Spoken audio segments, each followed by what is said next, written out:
మహాశివరాత్రిని అర్థం చేసుకుంటే మన లైఫే మారిపోతుందంట. అదేంటంటే శివుడు బైరాగి రూపంలో భక్తులతో కలిసి తన పార్వతీదేవిని పెళ్లి చేసుకోవడానికి వెళ్తాడట.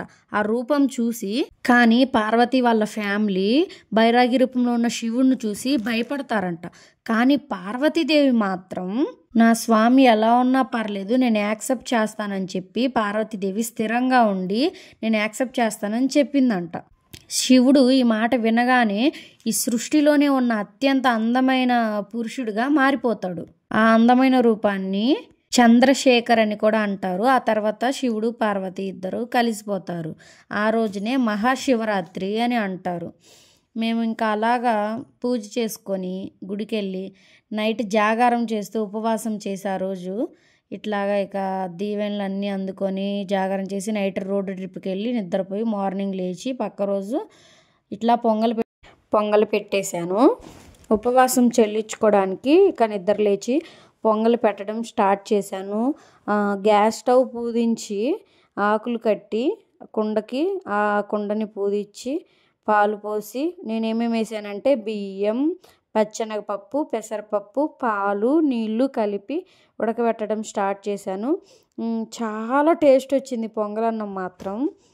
ఈ పొంగలన్నం తోటి ఈ దేవుడికి పెట్టి ఈ పొంగలన్నమే కళ్ళకద్దుకొని కొంచెం తిని మేము ఉపవాసం చెల్లిస్తాము. తీపి స్టార్ట్ చేస్తాము. నిండుకుండా తింటాము. ఫస్ట్ వండగానే నిండుకుండా ఇక ఏమీ తినము. ఫస్ట్ మేము ఉపవాసం చెల్లించేది ఇలానే. కానీ ఇక్కడ పక్కింటి ఆంటీ చెప్తుంది తెలంగాణలో వీళ్ళు ఫ్రూట్స్ కూడా తినరంట. ఫ్రూట్స్ తోటి ఉపవాసం చెల్లిస్తారంట. మార్నింగ్ నుంచి ఫ్రూట్స్ కూడా తినరంట. కానీ మేము మాత్రం ఫ్రూట్స్ తింటాము, అన్నం తినము. అన్నంతో ఉపవాసం చెల్లిస్తాము. పొంగలన్నం లేదా నిండుకుండ అన్నము అలా చెల్లిస్తాము. కానీ ఆంటీ వాళ్ళు మాత్రం ఫస్ట్ ఫ్రూట్స్ తోటే ఉపవాసం చెల్లించడం స్టార్ట్ చేస్తారంట. పొంగలన్నం పెట్టడం అయిపోయింది. చూడండి ఎలా వచ్చిందో. బ్రాహ్మణులు పెడతారు కదా పూజారులు గుళ్ళో, చాలా టేస్ట్ ఉంటుంది. ఏం వేస్తారో తెలియదు కానీ ఈసారి మాత్రం అలా వచ్చింది పొంగలన్నం. ఫస్ట్ టైం నేను చేయడం, దేవుడికి సమర్పించాను, నైవేద్యం పెట్టాను అనమాట. ఇక ఆ కప్పు ఉంది కదా, గిన్నె కాకుండా బౌల్ కాకుండా ఆ కప్పు టెంపుల్కి తీసుకెళ్ళి అమావాస్య పక్క రోజు బైరాగి దేవుడికి ఇట్లాగా గుమ్మడికాయలో దీపారాధన చేశారు.